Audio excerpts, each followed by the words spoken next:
आपके माध्यम से राजस्थान की जनता अब इस बात को तो मान ही गई होगी कि कांग्रेस सरकार जो राजस्थान के अंदर शासन कर रही है, उनके वादे और इरादे ये अलग अलग होते हैं। इनके जो वादे होते हैं उसके अंदर शर्तें लागू होती हैं। जैसे मैं पहले कह रहा था कि स्टार लगाना चाहिए इनको, कि वादा तो करते हैं, फिर इनको लिखना चाहिए नीचे हमारी शर्तें जरूर पढ़ लें। ये अगर किसी योजना से लोगों में खुशखबरी का अगर भ्रम फैलाने की कोशिश करते हैं तो उसमें भी इनकी शर्तें लागू होती हैं। यहां पर विकास के ऊपर शर्तें लागू होती हैं। इन्होंने कुछ समय पहले वादा करा था कि 100 यूनिट बिजली हम फ्री देंगे। इनकी शर्त थी कि रजिस्टर होना बहुत जरूरी है। यह भी अपने आप में एक अजीब विडंबना है कि जिसके हर राजस्थान में हर व्यक्ति के बिल आते हैं, लेकिन कांग्रेस सरकार 100 यूनिट उनको फ्री देगी जो रजिस्टर हुआ हो। चलिए कोई बात नहीं, लेकिन इनका इरादा क्या था? इनका इरादा था कि फ्यूल सरचार्ज लगाकर जितना घाटा सरकार का होगा इस वादे से वो तो जनता से ही वसूल लेंगे, और मान लीजिए उसके बाद में भी सरकार को घाटा रहता है तो बिजली नहीं देंगे, 8-8, 9-9 घंटे के पावर कट दे देंगे। महिला सुरक्षा की बात आती है तो वहां तो इन्होंने वादा ही नहीं करा, लेकिन ये डींगे मारते हैं एफआईआर करने की। जो भीलवाड़ा में जो घटना हुई, इससे शर्मसार घटना मुझे नहीं लगता कहीं किसी गृह मंत्री के लिए हो सकती है। इनके एक बड़े नेता आ रहे थे, उनके आने से पहले एक महिला के साथ सामूहिक दुष्कर्म होता है, खबर फैलती है, और उसके बाद गृह मंत्री आदेश देते हैं पुलिस को, और पुलिस लिखती है पीड़िता के ऊपर आरोप लगाते हुए कि ये झूठ बोल रही है। इससे ज्यादा शर्मसार कोई बात हो सकती है क्या? हमने विश्वास करा इस बात पर, और जैसे ही पहली घटना आई थी हमने तुरंत गृह मंत्री को घेरा, लेकिन फिर डिलीट करा। अरे पुलिस कह रही है कि गलत है मामला, हम गलत आरोप नहीं लगाना चाहते। और फिर जब उनकी नेता चली गई तो सच को तो दबाया जा नहीं सकता, तो वापस पुलिस को स्वीकार करना पड़ा कि वो बात सच है। क्या तमाशा बना रखा है राजस्थान के अंदर। और आज की घटना, सूरतगढ़ के अंदर एक महिला का सड़क के ऊपर जला हुआ शव मिला है। आज सुबह की घटना है, मुझे यकीन है आप सबको पता होगा इस बारे में। हर रोज राजस्थान के अंदर इस तरह की घिनौनी घटनाएं हो रही हैं।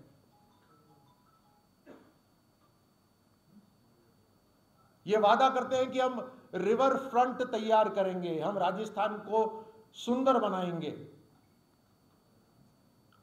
लेकिन इरादा क्या है इनका? जनता के करोड़ों रुपए खर्च करेंगे बिना किसी अनुमति के। जो सुप्रीम कोर्ट के कानून है उनकी धज्जियां उड़ाते हुए, रात को गली से जैसे छुपके कोई निकलते हैं वैसे उद्घाटन से बचेंगे। हजारों करोड़ रुपए का जो रिवर फ्रंट तैयार हुआ है, एक सेंचुरी के अंदर कानूनों का उल्लंघन करते हुए, मुख्यमंत्री जी को तो छाती ठोक के जाना चाहिए वहां पर उद्घाटन करने के लिए, लेकिन बचते फिर रहे उद्घाटन से क्योंकि कानून की धज्जियां उड़ाई। इनका वादा, सौंदर्यकरण, इरादा, हजारों करोड़ रुपए के अंदर कहीं ना कहीं घोटाला। अजमेर के अंदर 7 वंडर्स का पार्क बनाया, वहां पे भी एनजीटी की कानून की धज्जियां उड़ा दी। आज हालात ये हैं कि एनजीटी के आदेशों से वो 7 वंडर्स तोड़ने के आदेश हो गए हैं। किसका पैसा है ये? कोई मुफ्त का पैसा है क्या? कोई मिट्टी है क्या कि यहां मिट्टी लगा दो, तोड़ के कहीं मिट्टी और लगा दो? वादा कुछ और, इरादा कुछ और। इनके वादे जनता को लुभाने के लिए हैं और इरादे कुर्सी बचाने और जेब भरने के लिए हैं। ये मुझे लगता है आपके माध्यम से, आपकी जो प्रेस क्लिपिंग्स आती हैं, आपकी वीडियो क्लिपिंग्स आती हैं, उससे राजस्थान की जनता को पूरी तरह यह समझ में आ गया होगा। और मैं 1 मिनट के लिए आपको बस कंपैरिजन बताता हूं, क्योंकि जब कंपैरिजन होता है ना तो जनता को समझ में आता है। फिर मैं वापस विषय पर आऊंगा। जब इनके वादे और इरादे की बात कर ली तो मैं ये कहना अनिवार्य हो जाएगा मेरे लिए कि दूसरी तरफ 9 साल से काम करने वाली मोदी सरकार जो कहती है वो करती है। अगर प्रधानमंत्री सम्मान निधि की उन्होंने बात करी तो प्रधानमंत्री सम्मान निधि की 14वीं किश्त तक आज किसानों के पास पहुंच गई। अगर शुरू में कहा कि 2 एकड़ जमीन तक का कंडीशन लागू होगी तो वो भी हटा दी, हर एक किसान के लिए लागू कर दी। अगर उज्ज्वला कनेक्शन का बोला तो पहले 5, फिर 8, फिर आज की तारीख में 9.5 करोड़ महिलाओं के पास गैस कनेक्शन पहुंचा दिए। और ये इसीलिए हो पाता है क्योंकि राजस्थान के अंदर परिवार भक्ति हो रही है और मोदी सरकार देशभक्ति करती है, इच्छा शक्ति है देश के लिए काम करने की। प्रधानमंत्री गरीब कल्याण निधि, प्रधानमंत्री गरीब कल्याण अन्न योजना अगर घोषणा करी तो 80 करोड़ लोगों के पास वो अन्न पहुंच रहा है। राम मंदिर बोला तो राम मंदिर बनाया, धारा 370 हटाने का बोला तो धारा 370। फर्क देख लीजिए आप बस। अब वापस आता हूं मैं मुख्य विषय के ऊपर कि राजस्थान सरकार का जो बिजली और करप्शन का कनेक्शन है उसकी चर्चा करते हैं। और मुझे लगता है कि इस इलेक्शन के अंदर इनका जो एक कनेक्शन है करप्शन से, वही काफी है इनको ले डूबने के लिए। इन्होंने वादा करा था 100 यूनिट फ्री का, कि कोई फिक्स चार्ज नहीं होगा, फ्यूल सरचार्ज नहीं होगा, वो सारा सरकार पे करेगी। हकीकत क्या है? ये भी बाकी योजनाओं की तरह कांग्रेस का छल है, क्योंकि पिछले साल का भी फ्यूल सरचार्ज अगस्त माह 2023 अगस्त माह तक आपसे चार्ज हो रहा था। इन्होंने घोषणा करी फ्री 100 यूनिट बिजली की जून को, 1 जून को। अगस्त तक ये फ्यूल सरचार्ज ले रहे थे। एक कैप्शन में देता हूं आपको, अब जेब पर गिर रही बिजली, 100 यूनिट फ्री का वादा, 64 यूनिट पर भेजा 635 रुपए का बिल। मैं नहीं कह रहा, आप कह रहे। भास्कर न्यूज।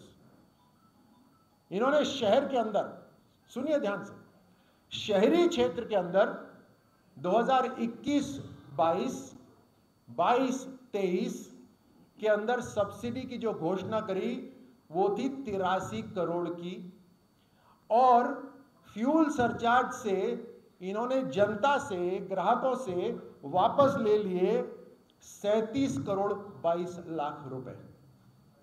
कमाल है ना? राहुल गांधी जी की आवाज में मजा आया।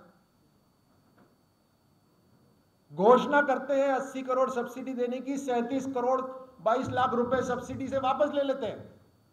आप ही से ग्रामीण क्षेत्र के अंदर 2021-22, 22-23 के अंदर 60 करोड़ रुपए की सब्सिडी की घोषणा करी, 19 करोड़ रुपए ग्रामीण ग्राहकों से वापस ले लिए। ये जब चुनाव नजदीक आता है ना, तो इनको एग्जाम वाला जो डर होता है कि अब कुछ तो करना है, तो 1 जून को इन्होंने तय करा कि हम 100 यूनिट फ्री करने की घोषणा करेंगे। लेकिन इनका दिमाग तेज चल रहा है। ये जो मैंने आंकड़ा बताया आपको, ये तो 21-22, 22-23 का है। ये तो 23 मार्च को खत्म हो गया। लेकिन इन्होंने घोषणा जो करी वो करी जून 23 में, तो इन्होंने मार्च में 30 पैसे पर यूनिट बढ़ा दिए और अप्रैल में 45 पैसे पर यूनिट बढ़ा दिए, यानी 75 पैसा पर यूनिट इन्होंने बढ़ा दिया घोषणा करने से पहले। तो जो इनको 1-2 महीने का जो घाटा होने वाला था वो इन्होंने पहले ही वसूल लिया। उस पूरे के आंकड़े आ जाएंगे कुछ समय बाद। कई उपभोक्ताओं को सरकार की घोषणा के अनुरूप 100 यूनिट फ्री बिजली नहीं दी जा रही, जबकि उपभोक्ताओं से 100 यूनिट बिजली, फ्यूल सरचार्ज, नगरीय उपकर, विद्युत शुल्क आदि सभी वसूले जा रहे हैं। मैं नहीं कह रहा, आप कह रहे, पत्रिका की खबर है, जागरूक कर रहा है, सारे अखबार, आपके वेब पोर्टल जागरूक कर रहे हैं जनता को। कई उपभोक्ताओं को डिस्कॉम की ओर से एसएमएस का बिल आ रहा है, इससे उपभोक्ताओं को बिलों की सही जानकारी मिल ही नहीं रही। मैं नहीं कह रहा, पत्रिका ने कहा। अब इससे असर क्या है? वादा न करते तो ठीक रहता, लेकिन वादा करा, ग्राहकों से ही पैसे वापस खोस लिए, छीन लिए, ऊपर से कटौती करी 8-8, 9-9 घंटे की। इससे असर क्या हुआ? बहुत सारे बच्चों के एग्जाम चल रहे थे, एग्जामिनेशन के दिनों पर बिजली नहीं पहुंची। अस्पताल के अंदर मरीज तो मरीज, उनके साथ जाने वाले जो रिश्तेदार थे वो भी मरीज बन गए। ऐसी भीषण गर्मी बाड़मेर जैसे इलाके में, वहां बाड़मेर में ही जनता ने जाकर कलेक्टर को ज्ञापन सौंपा कि ये क्या कर रहे हैं, हमारी बिजली इतनी लंबी लंबी कटौती हो रही है, फसल शानदार हो रही है, ऊपर वाला पानी बरसा रहा है, फसल शानदार हो रही है, लेकिन बिजली नहीं आ रही। उस कारण से 50% फसल नष्ट हो गई, बर्बाद हो गई। बच्चों की पढ़ाई अलग, मरीजों का अलग, जो व्यापारी है उनका अलग, जो घर में रहने वाले अलग, जो किसान है अलग, हर कोई वर्ग मारा गया। अगर इसका आप हिसाब लगाने लगे, इसका हिसाब लगाने लगे कि इसका नुकसान कितना हुआ है, तो मुश्किल तो है नुकसान निकालना, लेकिन करोड़ों रुपए का नुकसान निकलेगा। और शुरू कैसे हुआ? वादा और इरादा। वादा लुभाने का, इरादा लूटने का, उससे शुरू हुआ। नियत, इनकी नियत के अंदर खोट है। अगर मैं गलत कह रहा हूं तो बताइए। हर क्षेत्र में इनकी नियत के अंदर खोट है। जैसे मैं कह रहा था, बिजली कटौती 8-8, 9-9 घंटे हो रही है, ट्रांसफार्मर जल गए हैं। मुझे अभी यहां पर जब मैं आ रहा था, मुझे यह दिया, सिर्फ जयपुर जिले की यह कटिंग, 5000 ट्रांसफार्मर खराब, 5000 ट्रांसफार्मर खराब जयपुर जिले के अंदर। लेकिन इन ट्रांसफार्मर को ठीक करने के लिए जो साधन चाहिए नहीं है, जो पैसे चाहिए इसको ठीक करने के लिए नहीं है, क्योंकि ट्रांसफार्मर और मेंटेनेंस का जो पैसा है वो डाइवर्ट हो चुका है। और कमाल की बात यह है कि इन्हीं के मंत्री धरने पे बैठ जाते हैं। मतलब ऑस्कर मिले तो यहां मिले। मतलब ऐसे राजनीति के अंदर ऐसी प्रैक्टिस हो गई है कि आंख में आंख डालकर झूठ बोल सकते हैं। यही सरकार में यही मंत्री और धरने पे बैठ रहे अपनी सरकार के खिलाफ, जो खुद बिजली के अंदर चोरी कर रही है। और इसमें भी एक और मजाक या भद्दे मजाक की बात यह है कि जो अधिकारी, जिस अधिकारी को इन्होंने सर्वश्रेष्ठ अधिकारी का पुरस्कार दिया, उसी अधिकारी को 2 हफ्ते बाद सस्पेंड कर दिया। मतलब या तो वो पागल है या हम पागल हैं। कोई तो है भाई, क्या कर रही है? या तो पुरस्कार गलत दिया या सस्पेंड गलत करा। अब मैं आपको बताता हूं, ये जो मैंने ये अभी दिखाया था कि ट्रांसफार्मर का पूरा डाइवर्ट कर दिया, मैं आता हूं उसके ऊपर। क्योंकि ये कहते क्या है, ये कहते हैं कि कोयला नहीं मिल रहा। केंद्र सरकार के ऊपर ऐसे उंगली उठाना शुरू करते हैं, कोयला नहीं मिल रहा। उसकी हकीकत में आपको वैसे पता है, मैं आपके सामने रखता हूं। इन्होंने जब 75 पैसा पर प्रति यूनिट सरचार्ज, फ्यूल सरचार्ज बढ़ाया, तो उसका कारण क्या बताया? उसका कारण इन्होंने बताया कोल एंड कोल क्लीनिंग के लिए हमें 0.75 पैसा पर यूनिट लेना पड़ रहा है। अरे कोयला होगा तो क्लीनिंग करोगे, कोयला ही नहीं है तो क्लीनिंग किस लिए कर रहे हो? अभी जैसे मैंने कहा, या तो पुरस्कृत गलत करा या सस्पेंड गलत करा। अब या तो आप कोयला है तो पैसे ले लो उसकी सफाई के लिए, पैसे भी ले रहे हो और ये भी बोल रहे हो कि कोयला नहीं है। ये होगी ना 2 अलग अलग बातें। तो 75 पैसा ये ले रहे हैं कोल एंड कोल क्लीनिंग का, लेकिन कहते हैं कि कोयला नहीं है। अब जो कोल इंडिया है, कोल इंडिया ने इनको, हालांकि राजस्थान सरकार का कर्ज, कोल इंडिया को इन्होंने पैसा नहीं दिया। इन्होंने जो अभी तक कोयला लिया उसका पैसा नहीं दिया, कर्ज चढ़ा हुआ है राजस्थान सरकार के ऊपर 631 करोड़ का। लेकिन चलिए 631 करोड़ को एक बार साइड में रखते हैं। और कोल इंडिया ने भी कहा कि कोई दिक्कत नहीं है, 631 का बकाया है, आप अभी भी, और मैं बहुत लेटेस्ट खबर दे रहा हूं आपको, उन्होंने ऑफर करा 17.80 लाख टन, 17.80 लाख टन आप कोयला उठा लीजिए। इन्होंने, राजस्थान सरकार ने अभी तक मात्र 5.4 लाख टन उठाया है। 17.80 लाख टन उठाने की इनकी अनुमति है, पड़ा हुआ है, खोदना भी नहीं है। Rail cum road, RCR, rail cum road से लाना है, लेकिन वो भी नहीं हो रहा इनसे।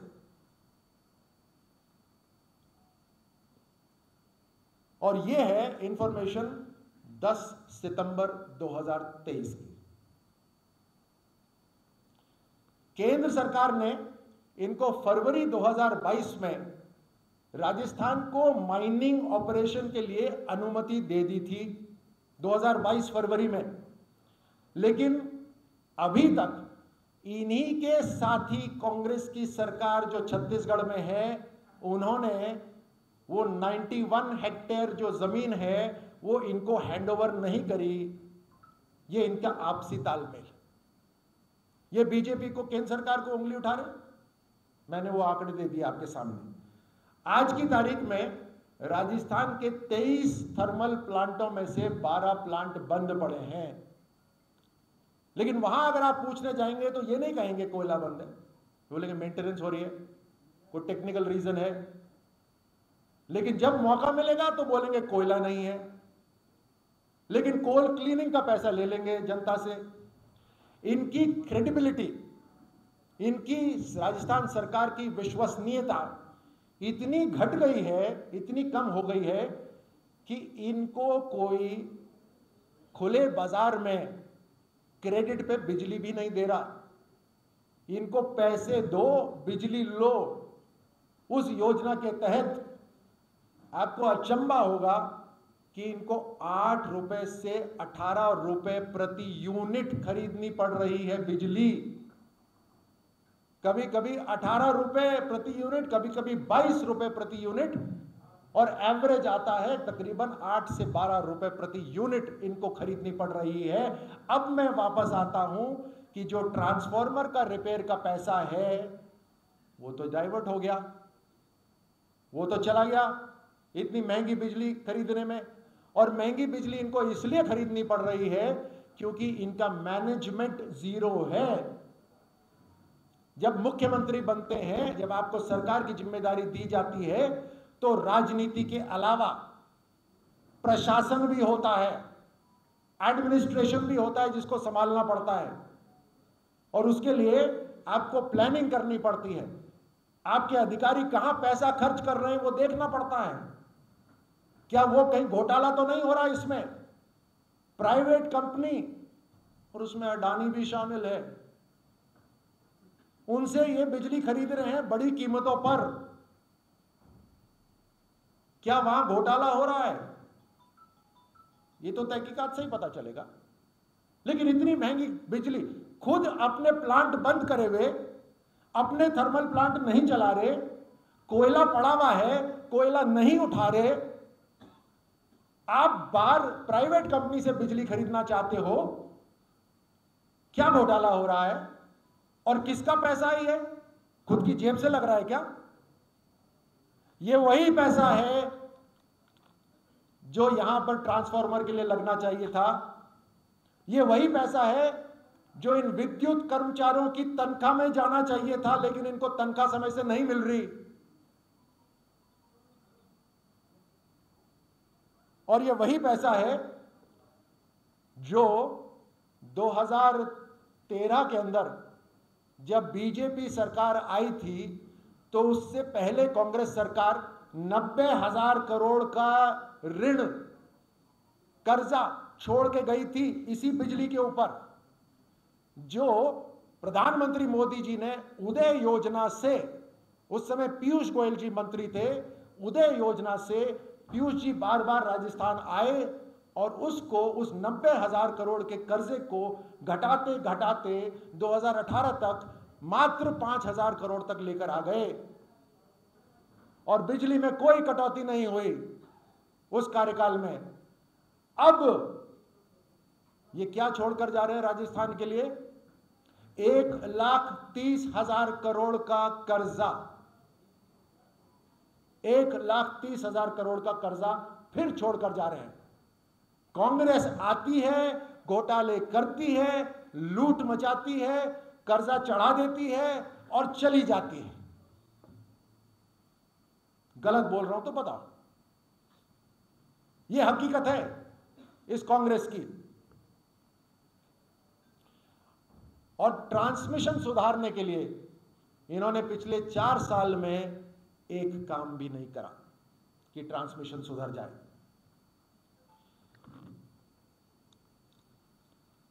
आप सबको इस प्रेस कॉन्फ्रेंस के लिए धन्यवाद, और इस विषय से संबंधित अगर कोई प्रश्न हो तो मैं कोशिश करूंगा उनका उत्तर देने के लिए। बहुत शानदार प्रश्न है, कभी कभी आप बहुत अच्छा प्रश्न पूछते हैं। ये देखने बहुत अच्छा प्रश्न है, देखिए मुझे समय दीजिए इसको उत्तर करने का। प्रधानमंत्री मोदी जी और कांग्रेस सरकार के अंदर ये अंतर देखिए। 2014 में आते ही प्रधानमंत्री मोदी जी ने घोषणा करी कि 5 करोड़ महिलाओं तक जो बीपीएल श्रेणी की हैं, उनके पास लकड़ी या किसी और का चूल्हा नहीं बल्कि गैस का चूल्हा होना चाहिए। और फिर वो आंकड़ा 5 से 8 और उससे बढ़ता बढ़ता आज 9.5 करोड़ बीपीएल परिवार के पास गैस के कनेक्शन आ गए, जिनके पास कोई उम्मीद ही नहीं थी गैस कनेक्शन पहुंचने की। और यहां मैं आपका ध्यान खींचना चाहता हूं उस प्रेस कॉन्फ्रेंस का जो वीडियो वायरल हो रखा है, हो सकता है आपके पास आया हो, नहीं आया तो उसके तुरंत बाद मैं आपको दे दूंगा, जहां रेणुका चौधरी जी यूपीए के समय में एक प्रेस कॉन्फ्रेंस ले रही हैं, जिनसे पत्रकार पूछते हैं कि ये कौन सा रिफॉर्म हो रहा है जहां 900 रुपए का सिलेंडर मिल रहा है। और उन्होंने कहा कि 900 रुपए ज्यादा होते हैं क्या? आप इतने गरीब हैं कि 900 रुपए आपके पास नहीं है? क्या आप ये कह रहे हो कि अब गैस कनेक्शन गरीबों के लिए है क्या? सरकास्टिक नोट में। यहां से कितने हैं जिन्होंने ये वीडियो देखा है? मैं आपको दिखा दूंगा अभी तुरंत, इसके बाद मैं दिखा दूंगा क्या आप कहते हैं कि ये उनके शब्द हैं रेणुका चौधरी जी के, कि क्या आपको लगता है गैस कनेक्शन गरीबों के लिए है क्या? कभी तो इतने गरीब, कभी तो इतने अमीर हो जाते हो, कभी गरीब हो जाते हो। ये शब्द हैं उनके, अभी मैं सुनाऊंगा आपको। तो उस समय ये गरीबों के पास गैस कनेक्शन नहीं होता था। आज की तारीख में 9.5 करोड़ गरीब परिवारों के पास गैस कनेक्शन है। हमें गर्व है इस बात का। और पूरे भारत के अंदर आज 25 करोड़ गैस कनेक्शन हो गए हैं, 25 करोड़ परिवारों के पास, यानी पूरे तकरीबन 140-130 करोड़ हिंदुस्तानियों के पास। दूसरी बात, उसी समय दूसरे सिलेंडर के लिए प्रधानमंत्री मोदी जी ने कहा 200 रुपए की छूट, लेकिन यह छूट सिलेंडर बनाने वाली कंपनी को नहीं मिलेंगे। यह छूट उसको मिलेगा जो सिलेंडर खरीदेगा, उसके सीधे खातों में जाएगा।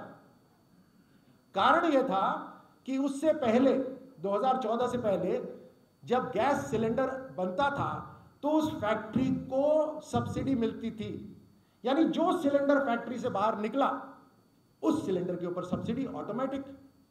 और वही सिलेंडर आपके कमर्शियल एस्टैब्लिशमेंट में पाए जाते थे, सही व्यक्ति को नहीं मिलते थे। एक एक नाम के पीछे 4-4, 5-5 सिलेंडर होते थे। आपको भी पता है 14,000 करोड़ का घोटाला मिला इसके अंदर, इस सब्सिडी में जो कंपनियों के पास जा रही थी, 14,000 करोड़ का। जैसे ही ये कानून लागू हुआ कि जो दूसरा सिलेंडर खरीदेगा उसको सीधे सब्सिडी मिलेगी, तो 14,000 करोड़ रुपए सरकार के बचे। और उससे प्रधानमंत्री मोदी जी ने कहा कि और गरीब परिवारों को गैस सिलेंडर और गैस के चूल्हे पहुंचाइए। ये दूसरी बात कि 2014 से ही ये शुरू हो गया। अब आते हैं जो यहां राज्य सरकार ने कहा, और वो भी कब कहा? अभी जब 4.5 साल निकल गए सरकार के, तो उन्हें याद आया कि कुछ हम भी करें। तो उन्होंने घोषणा करी कि जो रजिस्टर होंगे, राजस्थान के अंदर जो प्रधानमंत्री मोदी जी की उज्ज्वला योजना है वो 65 लाख लोगों तक गैस कनेक्शन पहुंचा रही है। लेकिन इनके राहत कैंप में रजिस्ट्रेशन कितनों की हुई? मात्र 14 लाख की। अब बचे महीने कितने हैं? मात्र 2-3 महीने। उसमें ये क्या कह रहे हैं कि हम 500 तक देंगे। उस 500 के अंदर 200 रुपए प्रधानमंत्री मोदी जी के शामिल हैं, लेकिन बोल नहीं रहे। और देने से पहले प्रधानमंत्री जी ने पहले ही बोल दिया कि केवल रजिस्टर्ड वाले नहीं, केवल बीपीएल भी नहीं, पूरे 25 करोड़ गैस कनेक्शंस को रक्षाबंधन पे 200 रुपए की और छूट दे दी जाती है, यानी 400 रुपए की छूट हो गई। ये पूरे देश के लिए हम कर रहे हैं, हमें तो गर्व है इस बात का। राठौर जी, ज्योति मिर्धा जी को जो है वो कल बीजेपी में शामिल किया गया है, तो क्या लग रहा है कि बीजेपी जो है वो सर्जिकल स्ट्राइक कर रही है, सेलवारी कर रही है, और ये कांग्रेस के लिए सबसे बड़ा डैमेज कंट्रोल हो सकता है? देखिए, अगर वैसे तो बड़ा व्यक्तिगत सवाल है और मुझे ज़्यादा इसकी जानकारी नहीं। मुझे तो जितना आप सबसे मैं सुनता हूं और जो अपना आकलन कर लेता हूं, लेकिन आपने पूछा है तो मैं इतना बता देता हूं कि अगर आप खबरें देखेंगे तो जिस तरह का व्यवहार उनके साथ हो रहा था, ऐसे कईयों के साथ हो रहा है कांग्रेस पार्टी के अंदर। वो तो खुद ही बोलती हैं कि मैं तो सुरक्षित ही नहीं हूं। आए दिन उनके वहां कहीं ना कहीं कोई ऐसा माहौल बनाया जा रहा है उनके विरुद्ध, और सब देख रहे हैं, सब जानते हैं कि एक नए युग का, एक नया राजनीतिक युग शुरू हो रहा है प्रधानमंत्री मोदी जी के नीचे। तो एक साधारण, एक स्वाभाविक सी बात है।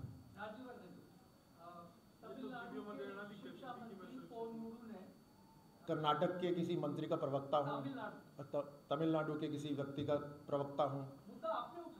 हाँ, क्या ये सनातन धर्म के लिए ही गठबंधन को बनाया गया? तो ट्वीट पे बात करेंगे, और मैं मजाक कर रहा था। लेकिन देखिए, वो मैंने इसलिए कहा क्योंकि बार बार जैसे ही मुंबई की इनकी बैठक खत्म हुई इंडिया अलायंस की, एकदम जैसे हमला होता है वैसे अलग अलग मोर्चों से हमला शुरू हुआ सनातन धर्म के ऊपर। क्या जरूरत पड़ी थी इनको सनातन धर्म की बात करने की?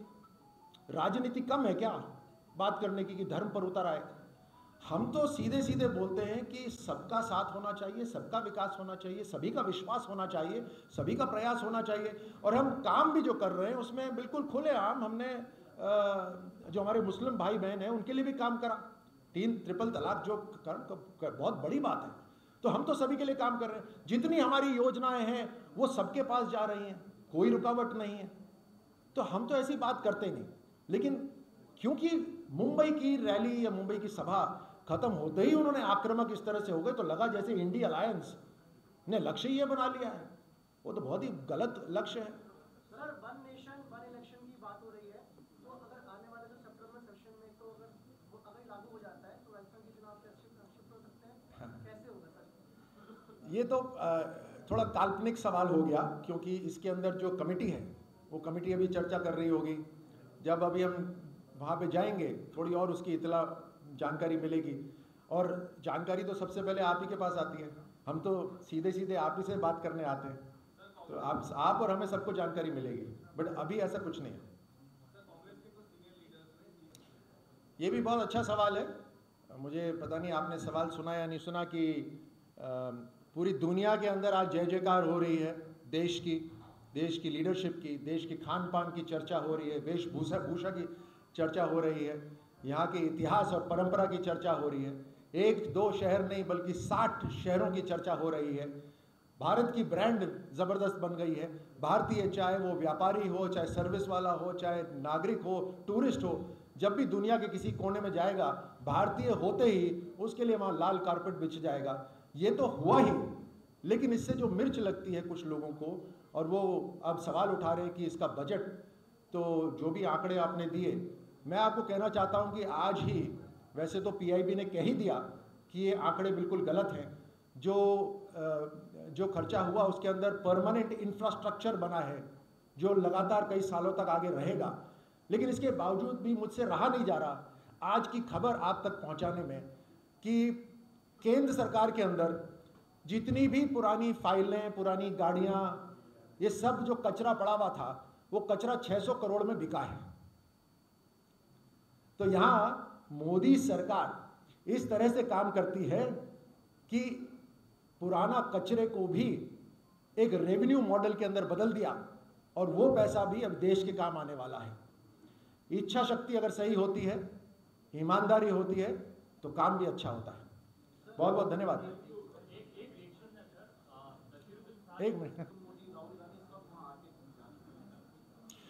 देखिए, पार्टियां सिद्धांतों से चलती हैं, व्यक्तियों से नहीं। व्यक्ति ऊर्जा जरूर प्रदान करते हैं, दिशा जरूर प्रदान करते हैं, लेकिन सिद्धांतों से चलती है पार्टी, उसूलों से चलती है पार्टी, नियमों से चलती है पार्टी। और लोकतंत्र के अंदर अलग अलग पार्टियां आनी चाहिए, स्वागत है उनका। और जहां ये लोग जाना चाहते हैं कांग्रेस वाले, वहां जरूर जाएं। मेरा तो इनसे एक ही आग्रह है कि रणथंभौर के अलावा यहाँ पर पीड़ित भी हैं, दुष्कर्म के पीड़ित भी हैं, थोड़ा उनके पास भी चले जाए। उदयपुर जाए, अलग अलग जगह जाए, कोई चिंता की बात नहीं, लेकिन इन जगह पे भी जाए, हमें कोई चिंता नहीं। देखिए, भारतीय जनता पार्टी इनके जो कुकर्म हो रखे हैं उसकी वजह से नहीं जीतने वाली। हम अपने सुशासन की वजह से जनता को प्रिय है। इन्होंने जो कुकर्म करे हैं उससे हमें दुख होता है, क्योंकि कहीं ना कहीं आपके साथ पूरे राजस्थान का नाम बदनाम होता है, और एक पीढ़ी बर्बाद हो गई है। उस पीढ़ी को कौन संभालेगा? उस पीढ़ी को कौन आगे लेकर आएगा? उनके हौसले तो पस्त हो गए, उनके पास जो साधन थे खत्म हो गए, उनको कौन आगे बढ़ाएगा? तो ये राजनीति नहीं है कुछ चीजों में। हम तो अच्छा करेंगे ही करेंगे क्योंकि हमारी नीति ठीक है। बहुत बहुत धन्यवाद।